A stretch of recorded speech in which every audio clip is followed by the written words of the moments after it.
थोड़ा sound box अलग रहो ना जी, साउंड बॉक्स निकलना दो। हेलो साउंड बॉक्स थोड़ा अलग रहो ना यार।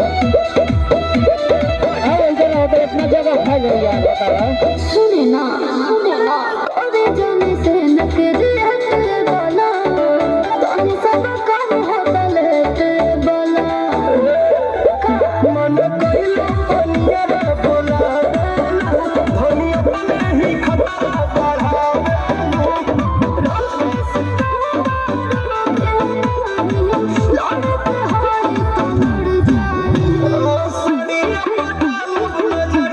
फिर से वही के पड़ जाई सैया पटाल नजरिया तो सैया फिर से वही के पड़ जाई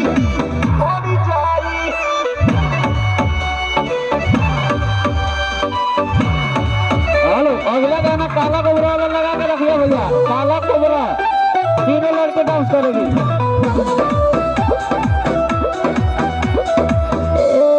झूठा ही सारे चिन्ह जी होता भी कौन आई जी